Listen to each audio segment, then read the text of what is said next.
It's the Rob Carson Show. Are you ready to be podsmacked?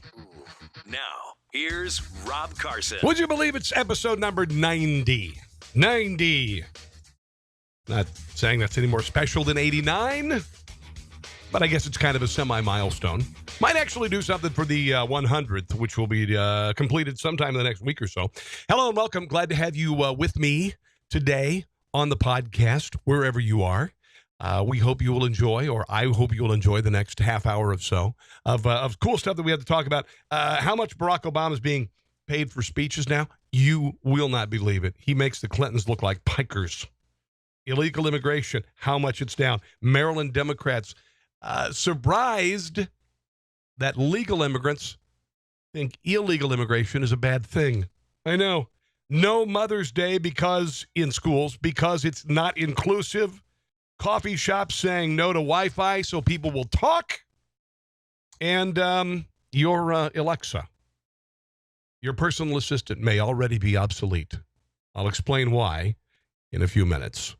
I want to thank our sponsor, Grass Monsters KC, at grassmonsterskc.com for being a part of the show. Andrew Cook at Grass Monsters, they do a great job selling and servicing American-made zero-turning radius mowers like the Dixie Chopper. Have a Silver Eagle in my garage. It's a light commercial rig that is amazing. They've got the Z2, which is residential, the Excalibur, which is massive and incredible, the new Black Hawk, which they can't keep in stock, the Classic, and then, of course, Hustler mowers made in Kansas. They make, not only do they make ATVs, they make these incredible mowers like the Raptor Limited, the Raptor SD. You got to check them out. The Fast Track SDX. I know maybe you can't see these in your head right now. If you get a chance to go see the glorious line of zero-turning radius mowers at Grass Monsters KC, please do so. 5520 Raytown Road, Kansas, in Raytown, I should say. Or you can visit them at grassmonsterskc.com. Grassmonsterskc.com. Couple of things real quick. I've had my Amazon. I've got to be careful because she's right behind me and she'll hear me. Alexa. She did. She just lit up. See, there she is. Okay. Alexa, say hello. Thank you. Kind of cool. Anyway, the Alexa is apparently going to be obsolete very soon. Amazon has launched the Echo Show, which is a hands-free, home-friendly device. And this, guys, for those of you who grew up before the internet, for those of you who grew up right as cable television started to kick in and video games kicked in, this is remarkable technology. This is tech that many have only dreamed we'd ever see in our lifetime, to be quite honest. I'm a 50-year-old dude, and I like to stay up on my tech, and I love my personal assistant that Kel, my wife, got me for my birthday in October. But now the 7-inch screen, touch screen, it's going to be launched in the U.S. June 28th. It's going to cost $230. And it's really cool because you can immediately connect with a video call. I mean, I know you can do that with Skype, but this can automatically do it. You can actually tell it to answer a phone call, do video as you're standing in your kitchen, whatever. It's remarkable. The technology is remarkable. Remember when you're a kid and maybe you saw Star Trek in syndication? Even Star Trek The Next Generation. I had no idea the technology was going to be there. Remember the original Star Trek? Remember how incredible we thought that, they could actually talk to a spaceship orbiting the planet we're on? We could actually talk to it. Now we can, we couldn't even imagine in the 1960s or 70s or 80s, even the early aughts, or the 90s, you wouldn't have had any idea how far we would have come. The last 10 years, that's how long the smartphone's been around. And now, as with so many things, they have become, they're becoming obsolete. So it looks like my Alexa could be obsolete. Alexa, I love you. You're very welcome. You're not obsolete to me, Alexa. You're the best, Alexa. All right. Want to guess how much Barack Obama, former President Barack Obama, is earning today, which is the 9th of May, delivering a speech to a sold-out audience in Milan. Apparently, this is the World Hunger Conference or something where the president is saying you shouldn't eat meat. You shouldn't eat beef because it'll destroy the planet. Anyway, 2.5 million pounds. Okay, so a pound, let me see, hold on. A pound, last time I knew a pound was about $2. How much is a pound? This is according to the UK Daily Mail. So how many dollars in a pound? And I'm not weighing them. Let's see here. How many dollars in a pound? Let's look. It looks like $1.29. So $1.29, 2.5 million pounds. So about $3 million. $3 million. $3 million going to Milan. He's already made a couple $400,000 speeches. He's making the Clintons look like pikers. Staying at the Park Hyatt, which can cost $8,400 a night, taking up 2 floors of the hotel, bringing traffic to a standstill with a convoy of 14 cars, a helicopter, and 300-strong police escort. All of that through a speech about saving the planet. Yeah, burning quite a few fossil fuels there to make that $3 million. How many speeches has President Bush made? Either one of the presidents. Did they become rich? I mean, they're rich before, right? But how politics have changed the last 20 years. How politics have changed. You know, Elizabeth Warren. Pocahontas. She was uncomfortable with Barack Obama making $400,000 for a speech to Goldman Sachs. Elizabeth Warren got $525,000 in advance for a book deal because she's a public servant. Right? Is she that interesting? She got a book deal. She's got property. She's going to leave the Senate with a big fat pension. When did public service become this? Well, it's happening in Washington, D.C., that's why. And they can get away with it. Illegal immigration over the southwest border down 70%. Can you believe this? Illegal immigration across the southwest border dropped yet again in April, with the number of illegal immigrant children falling below 1,000 for the first time in recent records, according to Homeland Security. Border Patrol apprehensions alone are down a shocking 70% compared to last year under Barack Obama. Just 998 children were caught trying to sneak across the border in April. Only 1,119 people traveling as families were nabbed. Just 5 months earlier, in December, more than 16,000 families were caught. Border apprehensions are considered a rough yardstick for the overall flow of illegal immigration. And by the way, this means the wall is already 70% complete. As effective as was Barack Obama's policy for open borders, for increasing the number of people crossing the border illegally. The fact that Donald Trump the policy is to crack down on illegal immigration, to say that if you come across the border, you will be sent back. That is as powerful as building a physical barrier. It's working. And here's something I've been saying for a number of years. In the state of Maryland, apparently many Democrats are surprised that legal immigrants oppose so-called sanctuary city location. This in the New York Times. They reported it on Monday. The Times article, Sanctuary Bills in Maryland Faced a Surprise Foe. Legal Immigrants. Reporter Sabrina Tavernise wrote that a vetoed sanctuary bill in Howard County, Maryland met stout opposition from what Tavernise called an unlikely source, legal foreign-born residents. You know why? I guess I may have to state this if you don't understand why. Legal immigrants say offering sanctuary to people who come to the country illegally devalues their own past struggles to gain citizenship. Tavernise spoke with a handful of legal immigrants who made it clear to her their opposition for the Howard County sanctuary bill. Now, the state attempted to pass a similar bill called the Trust Act, which would have essentially made the entire state into a sanctuary state, right? Senate President Thomas Mike Miller Jr., a Democrat, said Maryland is not going to become a sanctuary state. Our churches are not sanctuaries. Our colleges are not sanctuaries. Our cities are not sanctuaries. And our state is not going to be a sanctuary state.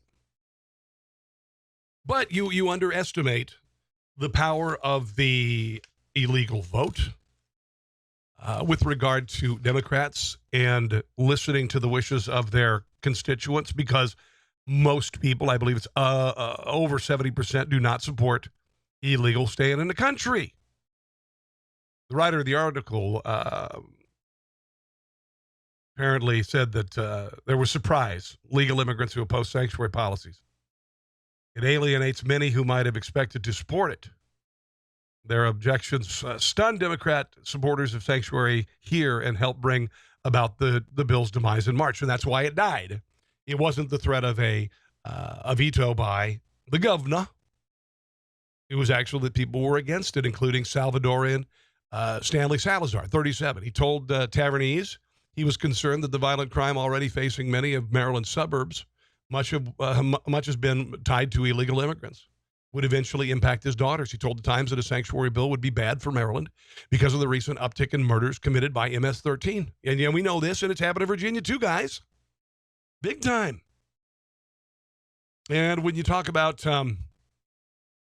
entering the country illegally, a crime is treated by some lawmakers as, opposed to breaking other laws. If a single mother commits a crime, has to go to jail, we don't say, oh, we can't do that because it'll break up her family. It's true. So, surprise, surprise, people who actually struggled to go through the immigration process, which, by the way, I believe needs to be streamlined.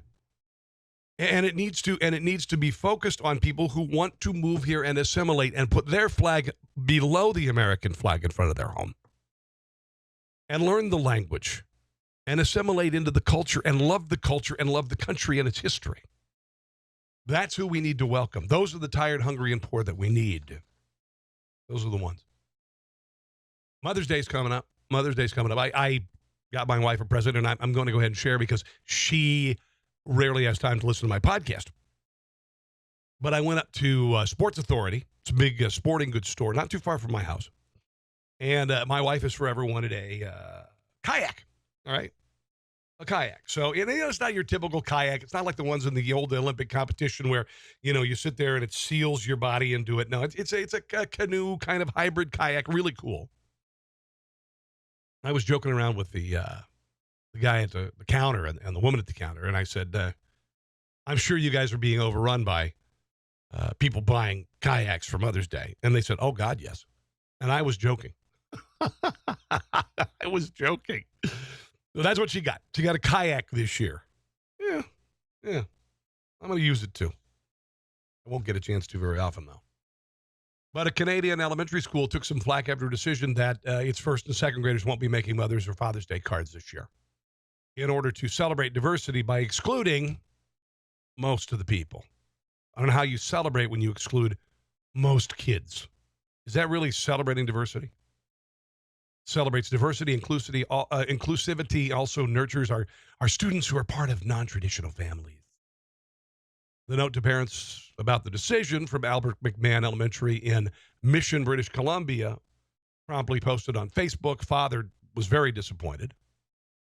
Said, I welcome all races and ethnicities, but forcing us to give up things that are important to us as Canadians is crap, according to Roy Glebe. It doesn't even have anything to do with religion. You can't celebrate your mom and dad.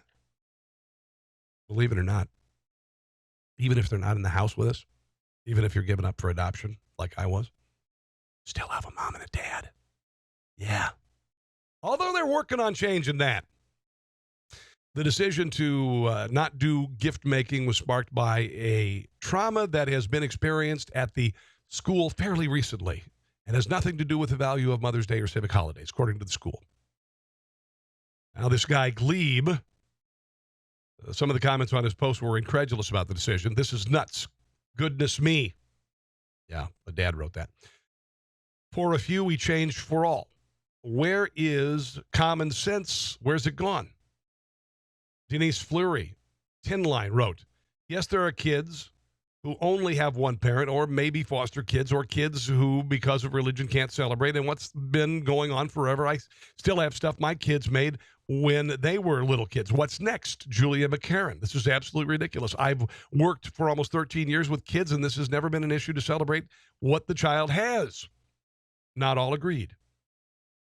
Amanda Roast said, I understand how wonderful it is to receive these gifts from children, but as an adult living with the loss of a parent, I can't imagine being in a room full of people making Father's Day cards.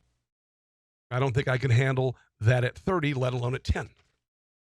So, and let's not forget that it is an attack on the traditional family. Let's just not forget that.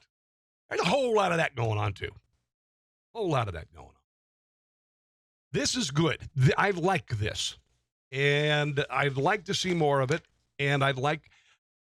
Well, let me just ask you if you think this is a good decision. Hot black coffee, downtown in Toronto. I'm not trying not to be Canada-centric today, but there's the story. You can get lemon squares, poppy seed muffins, biscotti, coffee.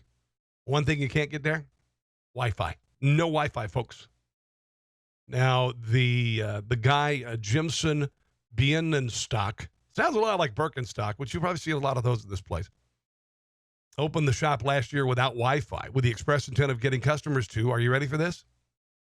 Talk to one another instead of burying their faces in laptops.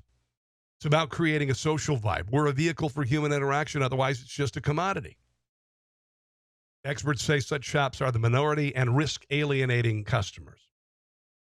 I remember the early 90s, I had a girlfriend, and this was before you had a smartphone, right? And so we had a long-distance relationship, and I remember one time I made the bad decision on a Sunday morning at breakfast to try to read a newspaper instead of not talk to her, and she smacked it right out of my hands. I was like, what?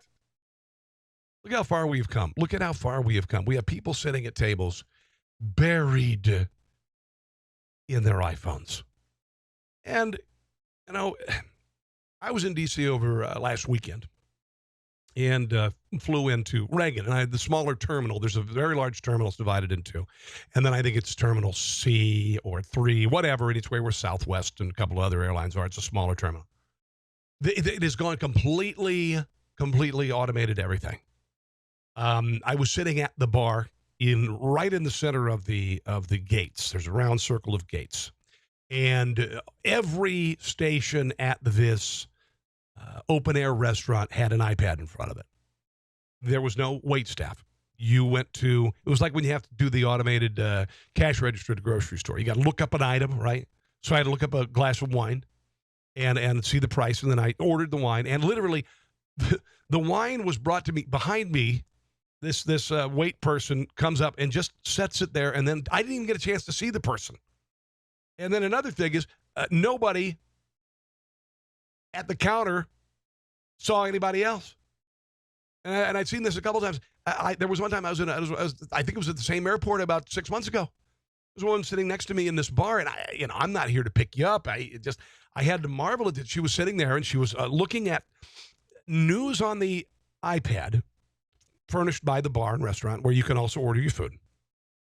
She had a Kindle and a smartphone, and she was engaged in all three of them. That's a little much. It's a little much. Customers initially were aghast at the decision. What do you mean you don't have Wi-Fi was the common refrain, according to this place. That's a little boutique coffee shop. It only seats 58 people. So while the business does not rely on volume, the owner said the lack of Wi-Fi was not meant to get customers to linger less. He just wanted people to, maybe consider conversing. Now, some people are using coffee shops as an office. Essentially, you go and you plug in your laptop, and then you sit there and you do all sorts of work, and you sip on a cup of coffee all afternoon. Some coffee shops are beginning to do away with some comfy furniture, narrowing counters to make them less accommodating for laptops. So Carolyn Bell, corner of Cafe Grumpy, that it offers Wi-Fi at one location, and then has another location they don't have it. This is going to happen at a Starbucks near you, by the way. This is not going to happen at a Starbucks. This the boutique thing might actually work. It might actually work. Okay, I've got some school madness stories that I want to get to, and there's a lot of this crap going on. Remember when you were in college, and the finals week was a bitch. I remember I would go to the library at Northwest Missouri State University, home of the Mighty Bearcats, spend all night, and it was before there was a Starbucks at the library, by the way. But now, different universities are offering ways to cope with finals. How is this setting you up for life? that you need therapy dogs to cope with finals? Therapy dogs, chocolate, Play-Doh, video games. These are the things that students are being offered. University of Pennsylvania. It's offering several student groups study breaks, including Zumba class, chocolate and chocolate labs event, where therapy dogs are brought in. Penn State's De-Stress Fest included origami folding, Wii gaming, brain massage music, and more, whatever the hell that is. University of Michigan offered Play-Doh. Dear God. Have these people been through puberty? I don't know. Other relaxers at the event, including glitter bottles, Legos, and dominoes. Infantilizing students. That's what we're doing. I had a friend, liberal friend of mine, call me out for calling some in this generation snowflakes. I laugh at that now. I mean, I've been laughing about that for a very long time. Local students, not local. Riverdale's KJ Appa isn't the only one to get in trouble for liking a problematic Instagram post. 4 California high school students have been suspended for hitting the like button on racist Instagram posts. They are now involved in a federal suit, okay? Because not only were they suspended for liking a post that allegedly was racist, the Albany High School administration allegedly paraded them through the school for other students to mock as part of a healing exercise. Some of these images apparently on Instagram included pictures of female African-American classmates and their basketball coach photoshopped with nooses around their necks. Other highly offensive images mocked the African-American students for their appearance and compared them with apes. Yeah, that's very offensive. Don't get me wrong. Kids do stupid crap. According to the San Francisco Gate, the photos, which surfaced in March, came to the attention of school administrators after the African-American girls' classmates discovered them on a private Instagram account and reported them. The discovery prompted over a dozen students to receive suspensions for their involvement in liking the posts or commenting on them. I mean, there are some times that I will like a post without thinking about it. I don't think I would like a post that involved a black person with a noose around their neck. The lawsuit charges the school's method of dealing with the controversy culminated in an atonement or healing exercise March 30th. Listen to this. Orchestrated by the school administrators, 15 students who returned from their suspensions were allegedly lined up in full view in a makeshift public square to be screamed at by angry students as a form of public shaming. The suit further says the school administrators did not provide adequate security for the students, causing 2 of them to be physically assaulted. The shaming exercise was only stopped after a parent of one of the affected students complained about it. Unbelievable. The school humiliated our clients, put them in a position of danger where several were assaulted. Nobody needed to know this. None of the other students need to know who liked what. And if there was going to be a talking to, then it happens behind door. This is sickening. Dear God. The suit also accuses the school of violating the students' First Amendment right by punishing them for liking the racist Instagram tweets and demands that the students be allowed to make up coursework missed during their suspensions. The only way the school could have made the situation any worse is if they had placed the 15 students in stocks or pillories and provided onlookers with rotten tomatoes. That's true. I mean, really? Doesn't get any worse than that. During graduation season this year, black students at Harvard are going to be hosting and attending a commencement event intended solely for black students. According to The Root, This specialized graduation ceremony took nearly a year to plan and represents an effort to acknowledge the struggles and resilience Black students have had to possess in order to thrive in higher education. Okay, this is this generation. Okay? This is this generation. These kids are going to Harvard. How tough have they had it? The ceremony, which will focus on graduate students, will feature more than 125 students total. Cost of the event and subsequent reception, $27,000, was raised by students themselves. Those poor children. Students will participate in Harvard's main commencement ceremony as well. The ceremony comes at a time when the experiences of Black students on college campuses in America have been marked by incidents of overt racism, most of which are fake, are set up. Microaggressions, passive racist comments, and the marginalization of minority experiences, both reading assignments and learning materials. Some students say they feel isolated and at times alienated on campus. Well, it's frickin' Harvard. Courtney Woods, who is finishing a master's degree in education and management from the Graduate School of Education, said Harvard's institutional foundation is in direct conflict with the needs of Black students. There's a legacy of slavery, epistemic racism, and colonization at Harvard, which was an institution founded to train rising imperialist leaders. This is a history that we are reclaiming. Then don't go to school there. Don't go to school there. You spoiled, entitled, you know what they call that? They call it segregation. Maybe the millennials need to brush up. Brush up on it. More campus madness, I know. I've been banking some of these. Fordham University is rejecting Chick-fil-A. They're rejecting Chick-fil-A after queer students complain. Concerns were voiced by the United Student Government because they wanted to open a Chick-fil-A, and apparently the founder of Chick-fil-A doesn't believe, he believes in traditional marriage. So basically, they chased Chick-fil-A off. The tolerant, apparently in comments to the Observer, Rainbow Alliance co-president Roberta Munoz said rejecting the proposal does not mean the university is fully tolerant of the LGBT community.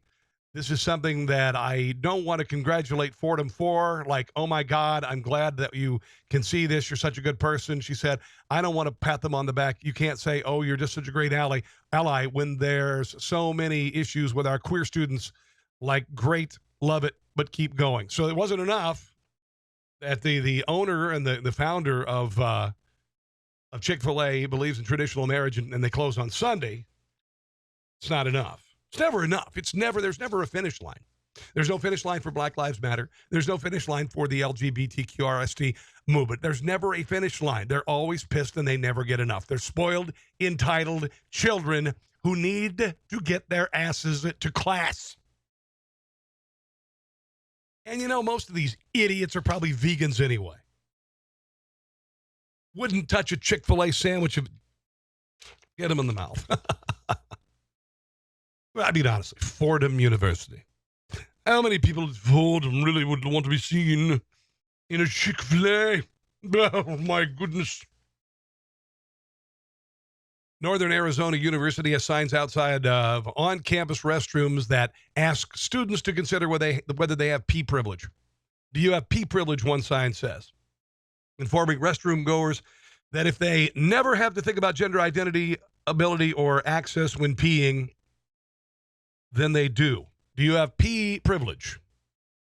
That means the ability to use a restaurant without fear or concern for your own safety constitutes such as privilege, explaining that other factors like gender binary, oh dear God, the gender binary, or the ability to undoubtedly know which bathroom to pick contributes to pee privilege.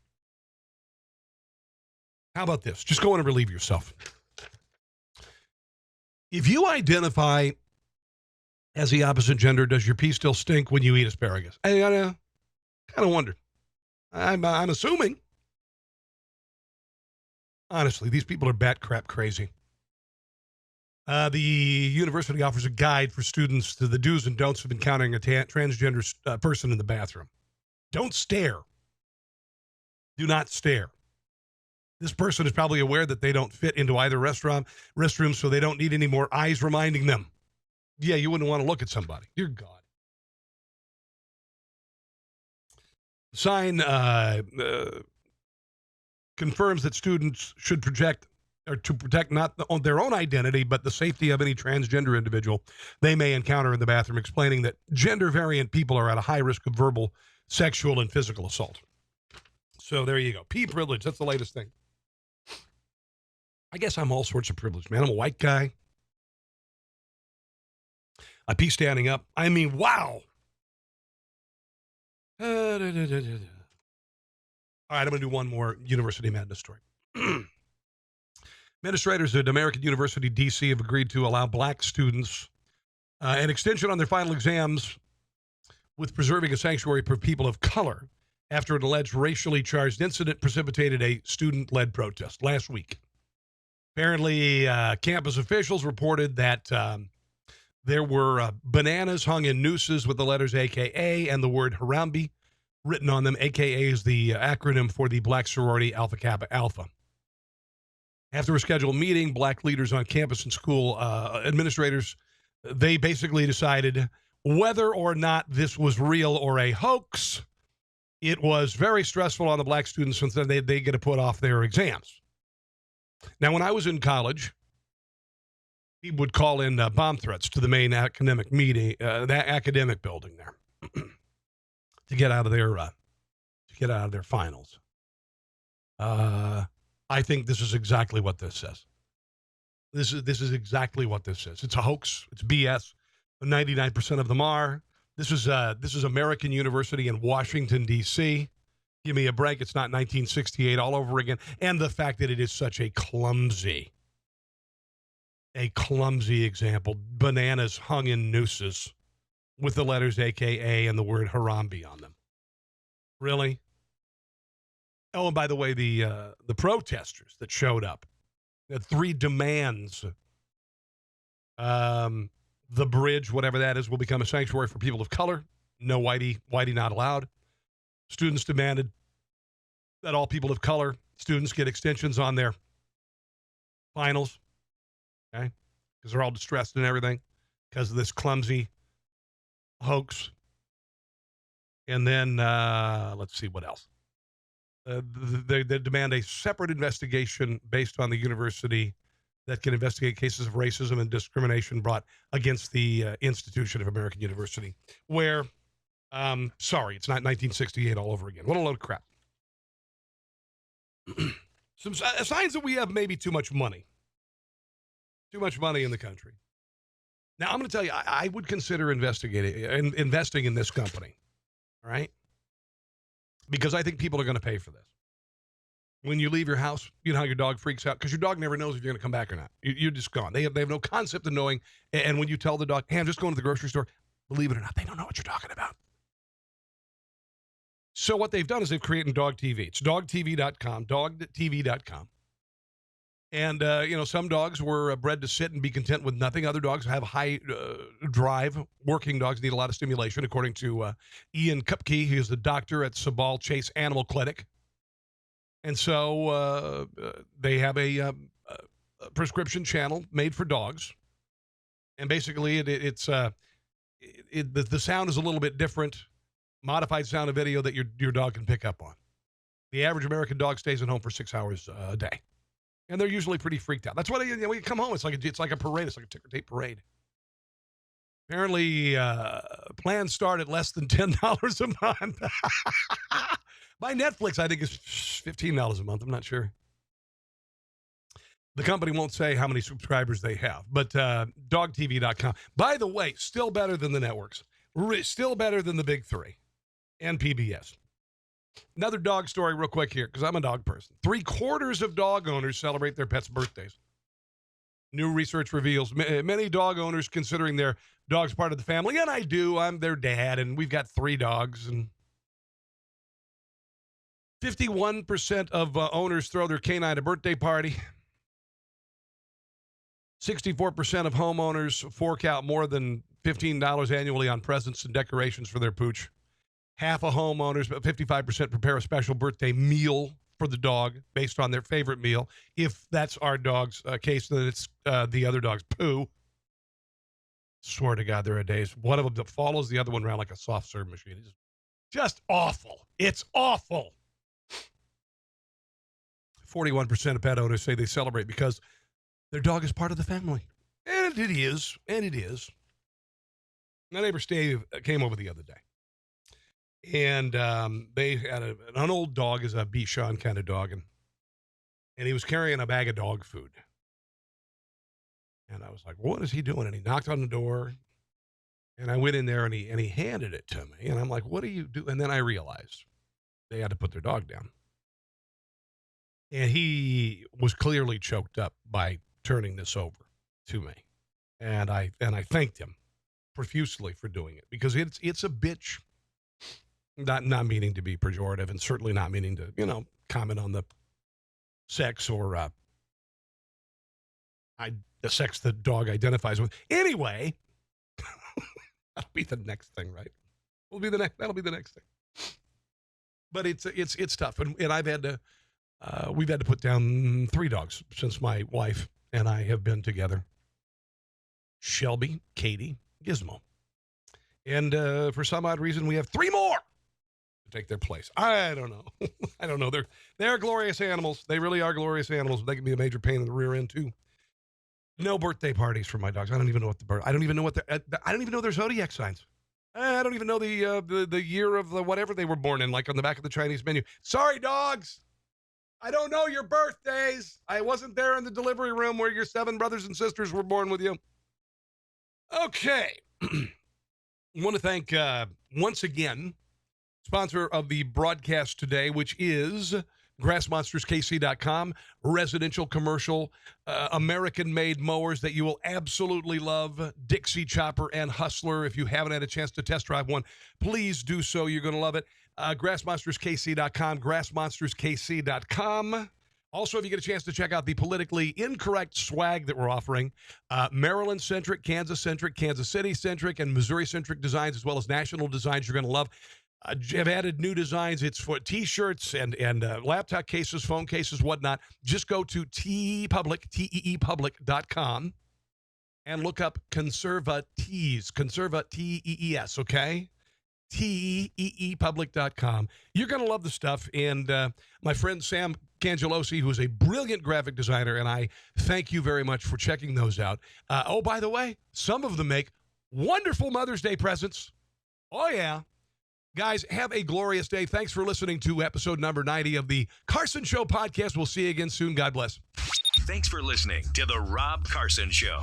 Friend him on Facebook at Carson Show, on Twitter at Rob Carson, and on Instagram, I think Facebook and Twitter are enough for now. We'll see you soon.